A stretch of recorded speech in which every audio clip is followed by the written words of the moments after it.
Welcome back, everybody. Welcome back to the Canyon. Welcome back to another Servo Test Fest. It occurred to me sometime between the last one and this one that we have the perfect test trio, because today will indeed be the test of the noisy boys. If you don't like a noisy servo, don't buy any of these. Ignore the numbers. And also, as we are using beefy horn and the hole is at 20.35 millimeters, that is 92.5% effectively of the 25-inch. So all the numbers, when we pull the number, when I do the averages and do all that, they will all be multiplied by 0.925 to try to give us as accurate of a 1-inch measurement as possible. Mind you, in the real world, if you're running one of these, that is 24 millimeters on centers. And if you're running one of these on the middle hole, it's 23.5. So you're going to make more. The closer you get to the axis, the more you're going to get. So you'll be getting more. So whatever we get here, our only goal is to try to beat the manufacturer's stated number. And the three servos up today, climbing in order of price. And some of these will be very dirty. They were only very recently extricated. This is the Savox SW-1212SG Black Edition. This guy goes for about $97. He is rated, Savox's claim is unregulated 2S, but all the specs are at 7.4 volts. So you tell me, Savox. So it is manufacturer claim 638 ounces at 7.4 volts. So he will indeed be tested at 7.4 volts. Also being tested at 7.4 volts, but also at 8.4 volts, as this guy says that he does more at 8.4. The MKS X5 HBL550 goes for about $99, $97, $99. The MKS is rated for 499 ounces at 7.4 and 527 ounces at 8.4, which is not a big jump. So it leads me to believe that mostly what we've seen is that servos that are approved for 8.4, they all kind of seem to do the best at 7.4. I'm not going to dose this guy with 8.4 because Savox never explicitly says give it 8.4. All the numbers and everything, the speed, all the numbers, the ratings are at 7.4. And then nowhere close to that is the other noisy boy of the group, Holmes SHV500v3. Specs are listed at 11.1 and 14.0, which are kind of odd numbers.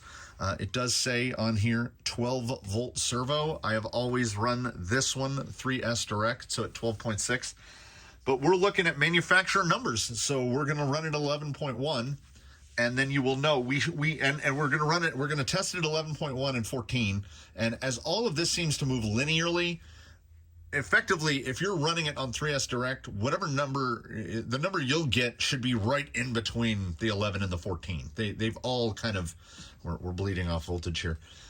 They've all tended to go that way. Like if it works at 12 volts and 16 volts, 14 volts is going to be dead in the middle, except for these direct power 7.4, 8.4, not direct power, receiver powered 7.4, 8.4 volt guys. Everyone we've tested that's rated at both 7.4 and 8.4 has done better at 7.4. So it'll be interesting, at least with the MKS, to see if that is also the case with the MKS. My MKS is running at whatever, I think Castle puts as 7.5, so his output numbers are going to be very close to what we see at the 7.4, hopefully. Plus or minus a little, because he's, everybody's running. Nobody's running a 1-inch horn. I would buy one if I could think of where to get one, but I don't know where to get an exactly 25.4 millimeter horn, short of making one. And we need something big and strong because, the weakest servos we're testing are still in that, 400 to 500 ounce range. So actually, the way I had them listed up, and this is to stop my brain from catching fire. On the sheet, we've got another worksheet. It's filled out in my terrible handwriting. Oh yeah, by the way, the SHV500v3 is now discontinued. I know you can still get them out there, but I think it's the 650 is the replacement now. So we're going to go in this order. We'll go the MKS, and then the Savox, and then the Holmes. And the Holmes will require pulling out the little guy because he's the only direct power of the group. They're all 25 spline. We're going to bolt up the MKS first and do his pulls at 7.4 and 8.4, and then we'll jump to this guy at 7.4, then 11.1 and 14.0, and we will see who's the noisiest, who can beat their numbers by the most. Oh, I got to find my good calculator because there's gonna be a lot of math for this one. So I'm gonna get this one bolted up, and we'll start to pulling. Some things I think worthy of note about the MKS HBL550. I mean, first off, it sounds like a Geiger counter. And that seeking, it never really goes away. Like you can try to puzzle box it and find a spot where it's not gonna, but that's just what it does. So this guy is actually in one of my Go Fast rigs that had started in a crawler. I know some people aren't as concerned, like maybe if you're in a trail rig or something. It is quick. It is very, very quick. So that leads me to believe coreless. I'm not 100% sure MKS ever actually specifies. Also worthy of note, for whatever reason, maybe for overall beefiness, the beefiness combo, MKS uses a 2.5 millimeter screw to hold the horn on. So this guy right here is a 2.5, which is admittedly a little annoying. Look at that amp. Look at that amp meter. Just like it cannot find center, which is why this guy is one of the noisy boys. Also worthy of note, second servo tested so far, along with the Flash Hobby 60 kg, that is backwards. It is counterclockwise to pull. So I did the other one the wrong way and thought I muffed the scale. Let's make sure we're reading. Yes, we're reading ounces. 7.4 volts. First pull, MKS HBL550. I'm consciously going to try to watch the amps this time.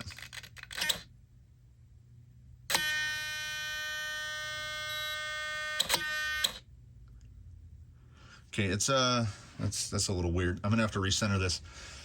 543.9. These will all go through the mathometer before to get our averages, but I'm going to write down what we get. It has also gone silent, which is weird. Oh, yeah. I'm gonna recenter this. That's actually weird. I saw peak amps hit over 7. So 7 plus, that's kind of a lot. The MKS is just acting very strangely via the tester. And I don't know what to make of that. We're gonna get straight into the pulls again, counterclockwise. Yeah, see, it just cuts and then pulls. There's like a dead band. I'm assuming this is some relationship between the tester and the servo. 583.2. Decent bump from the first pull. We'll go straight into the... this guy's making me super nervous. Like, I've never had any issue with him in any rig, but he's making me super nervous. So let's get the third pull. Like, watch, it's going to go dead. So weird. So weird. Very consistent there, 585.4. And I think we will actually, you know what? We're going to give the MKS a mulligan pull to see if he averages out, because that's super consistent between second and third. And it was a little wonky on that first pull. So we do the, yeah. He pulled correctly, but yeah, that's discardable. So let me find out what that average was before math and after the math. We'll give both of the numbers. As we stand tall here before the Geiger counter, the MKS HBL550 at 7.4 volts averaged over the course of 3 pulls 571 ounces or 41 kilograms uncorrected, and then corrected 528 ounces and 38 kilograms. So this beats the manufacturer spec by a little bit. Manufacturer spec is $499, comes in 571 or 528, depending on how you like to look at it. If we're going off of 1 inch, 528 beats it by 29 ounces, which is 6%, something like that, right around 6%. Let's crank it up to 8.4 volts, do 3 pulls, and see if it, because it's only supposed to go up another like 6%. Let's see what happens. What I can say is that you give it another volt, and the Geiger counter really ticks up. I feel like I'm in Fallout right now. So we're going to do 3 at 8.4. I'll give you uncorrected and corrected, and we'll see where we end up. First pull at 8.4 volts.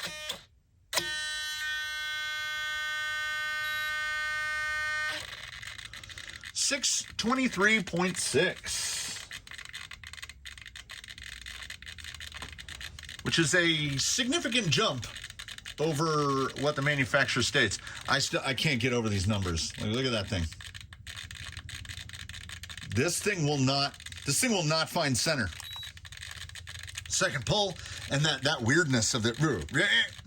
Okay, second pull, it's at 8.4. Nope, it didn't get it. It did a half pull, then it's okay. Again. Nope. There it goes. It's very strange. 608.1. This is more of what I would expect in terms of a jump from 7.4 to 8.4. It's the first guy that has made that. Well, it's 40 ounces. He's making 30, 40 ounces more. Yeah, okay. He's basically doing what the manufacturer said he would. All right. It's kind of hard to get this guy to pull right. There's usually you just hit it like that. There we go. You got to double hit it. You got to double clutch this servo. 607.4. That is wildly consistent. I'm going to do the math. We're going to read it up. We're going to take that noisy boy out and put this noisy boy in. I mercifully had to unplug that. I couldn't handle it anymore. This guy does not even get warm. Well, at least because, as you can see, he's all aluminum on the case. I think, yeah, the Holmes is all aluminum as well, but no fins. So we'll see if that makes any difference. The fins appear to make a difference. I have ice cold hands, and I can barely feel any warmth at all coming off of this. So he didn't care. Average over 3 pulls uncorrected, 613 ounces. That's corrects to 567 ounces, which is 44 kilograms and 41 kilograms respectively, which means he beats his manufacturer's spec by almost exactly the same on 8.4 and 7.4. They say 499 and 527, and he made 528 and 567. So he was 30 ounces over at 7.4 and 40 ounces over at 8.4.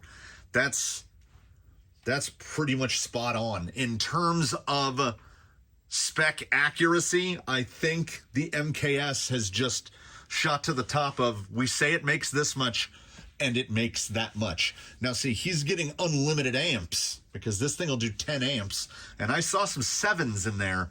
So unless you're running an external BEC, and really, if you're running either of these, I would pretty much recommend an external BEC. Pretty much anything Savox is going to need an external BEC.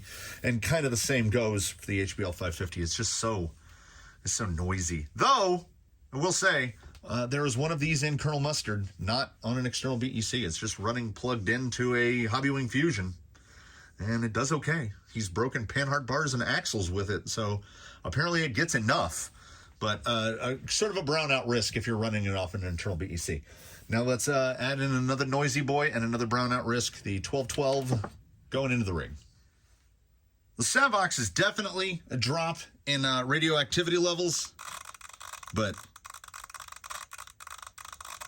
you put any input into it, and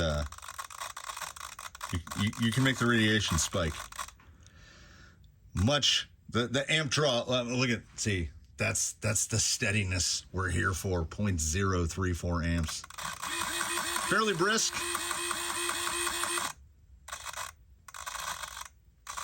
And putting the horn on, it was really, it was doing a little bit of hunting, trying to find that voltage. I mean, trying to find that center. Voltage was bouncing around a little. Now let's see if the weirdness with the, oh, and he is a conventional. We're back to clockwise.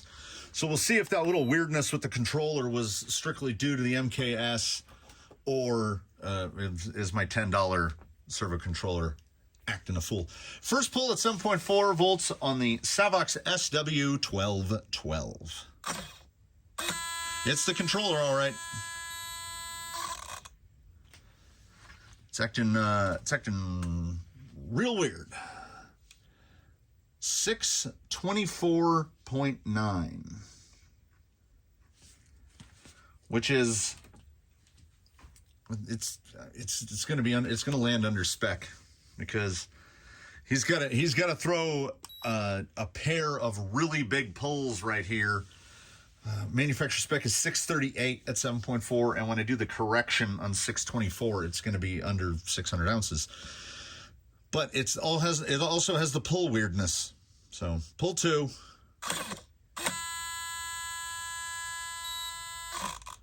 Definitely consistent. 622.2. But again, I don't know what's going on with this little guy here. Like it goes into dead. Let's see if this makes it different. Let's move it over to the other. It shouldn't. Let's move it over to the other hole and see if anything makes a difference. Third pull at 7.4. This is gonna be a quick go with the Savox. Wow. All right, I'll give you that, Savox. You're not gonna make your number, but so the MKS is grabbing the crown for the closest to manufacturer spec. I mean, over by, was that 5%? Less than 10%. I think it's like 6% over both times.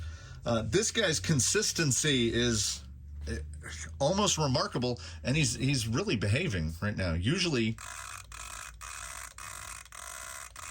you'd be getting this. He's just having a good day. He's having a good day. So the Savox, as I mentioned, coming in as Mr. Super Consistency. He was 2 ounces between high pull and low pull. He pulled 624.9, 622.2, and 622.9. That is an average uncorrected of 623 ounces, corrects to 576 ounces, 45 kilograms and 41.5 kilograms respectively. So does he make his numbers? Hit manufacturer target? No.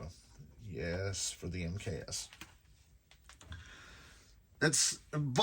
But at the same time, he doesn't hit his claim, but he puts up bigger numbers than the MKS. Certainly at 7.4, 80 more ounces, and they're about the same in terms of price. We're talking about $2 difference. And as a matter of fact, I forgot to mention previously, this guy now is $115 on A-Main. I mean, he's eligible for coupons and whatever, so you can get him down to about $100. But when I bought this, it was $99. So they were $100 servos at that time. So these were both $100 servos. This guy is still a $100 servo. He's a bit bigger. Like, look how much more case is out there. But the Savox, I bought the 1212 because they didn't have the 1210 at the time. I was looking for the 1210. The 1212 of these two wins. I would say in my estimation, the 1212 win this one just because it's quieter and it makes more torque at 7.4. So between these two, it's a pretty simple choice, and it's going to be that one. So now we're going to put in the third contestant in the Noisy Boy competition, our one and only unheat sinked direct power guy, Holmes SHV500, and we will see what he can do. I've got the specs down on that, but we'll get to that after it's hooked up. All bolted up and ready to go. Here we've got the Holmes SHV500. If there's things shared in common, it's that he's the same sort of beefy boy case as the Savox, and also a little wider. In a lot of rigs, you've really got to squeeze this thing in here. It's just a hair wider. Odd that it doesn't have any heatsink on the case. In case you were worried that he doesn't match the noisy boy theme, you put any load on it,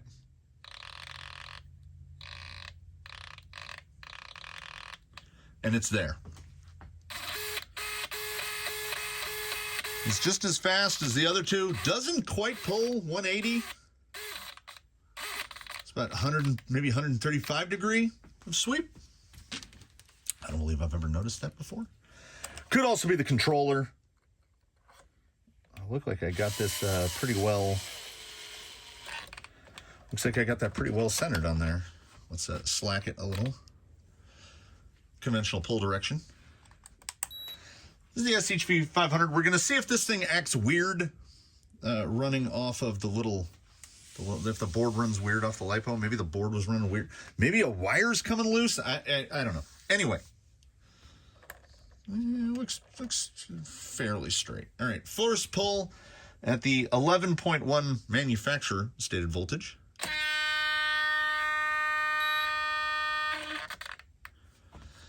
$714.3. So beats the manufacturer by just a little. Just a little. And absolutely playing possum. Acting real quiet. I will be curious to see the heat on this after with no heat sinking, no plastic, just all metal. Second pull at 11.1.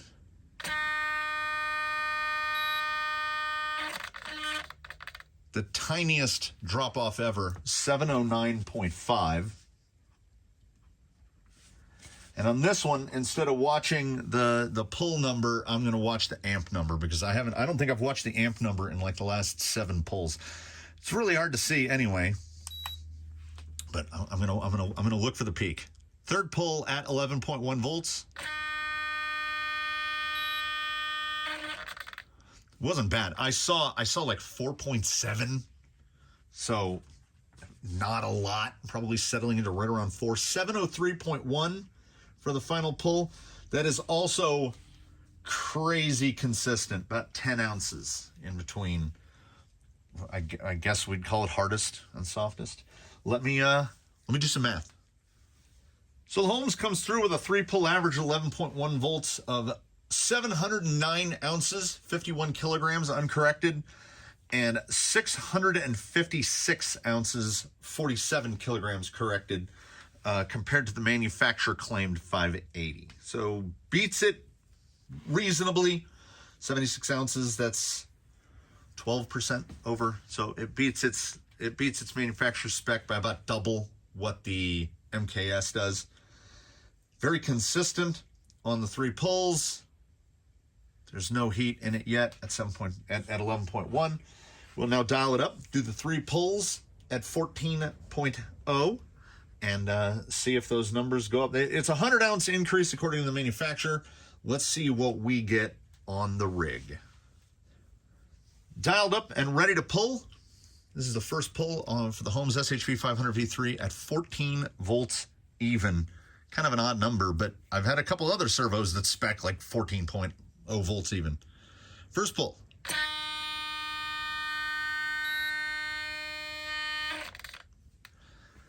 It's a jump. It's a jump. 859.7. Which is a good bit above, just missed, was that 170 ounces? It's 25%. That's a big pull. Oh, I'm going to watch amps again. Second pull at 14 even.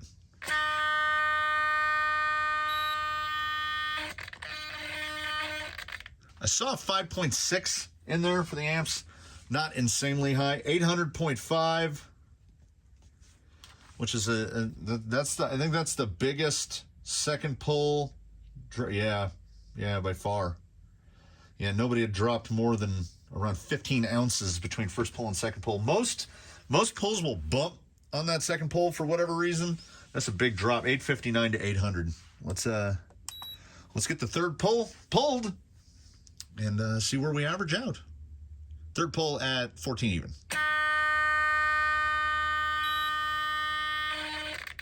Fairly consistent drop to 794.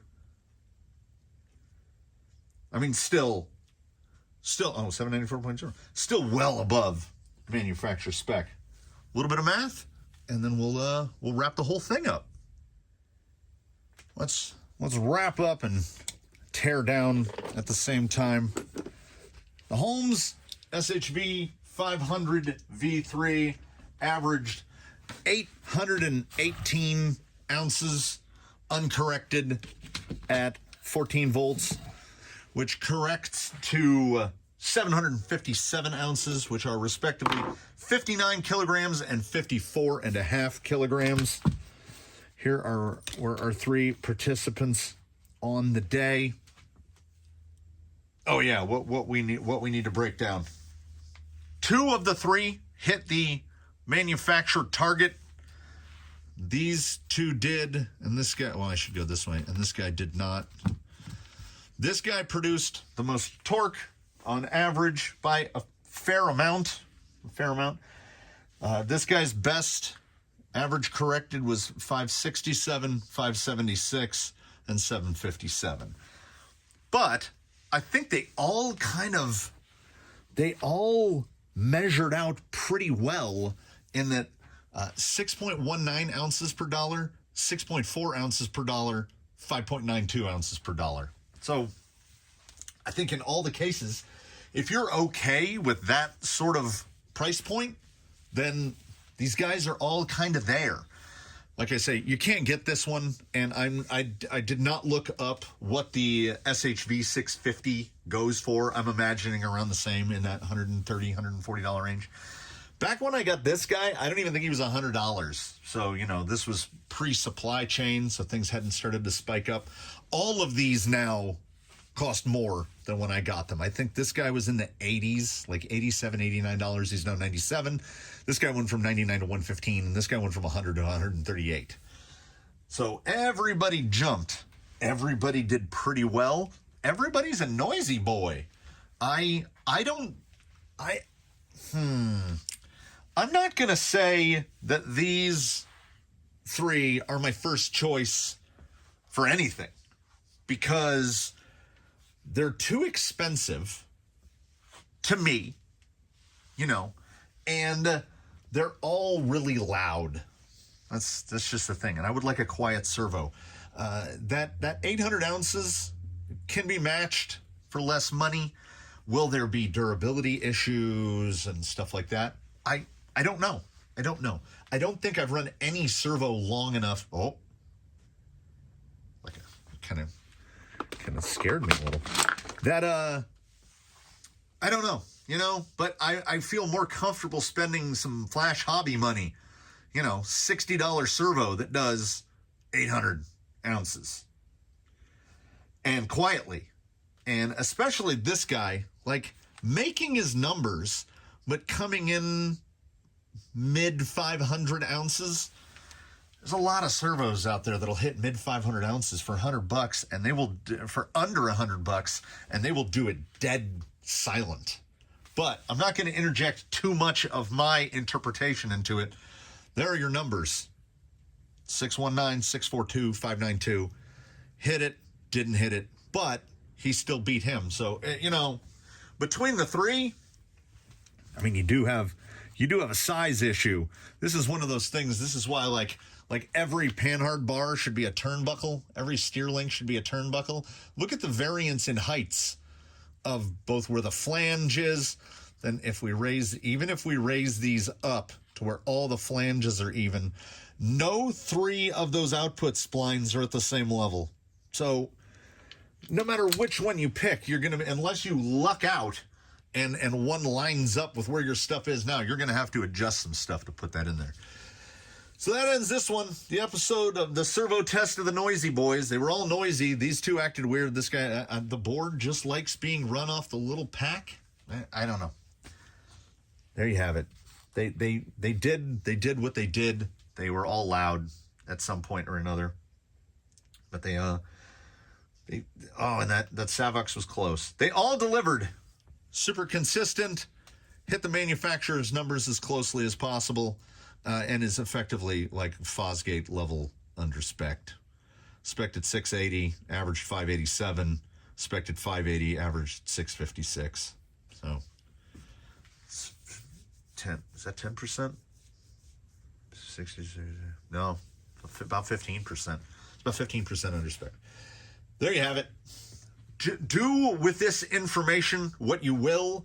What I have to do is, you can see if I move this stuff out of the way, this is the rig that this came out of. This is the rig that this came out of. And this is the rig that this came out of. So I was trying to keep them organized. It's going to take me another 45 minutes to put all that stuff back in. So have a good one, everybody. Thank you for watching. Please do comment below if you have any questions, anything I might have missed, any addresses. I think most notably the stupid tiny screw. Look at that tiny little screw hole in there. I mean, I get, does it make the spline stronger? I mean, how much different? I mean, now look how small it is now. I don't know why they do it. They must know more about it than I do. So thanks for watching yet again. Please do tune in for the next one. We'll have another servo test up fairly soon. I'm going to tease it right at the end of this one because that seems like a very YouTube thing to do. I just spent the time getting these pulled out as well. Oh. The next test is just a head-to-head twofer, an SDRC, the double hit, the 500 and the 800 V2. That's coming up next. So thanks for this one. Look forward to the next one. Thanks for watching. I'll see you later, everybody.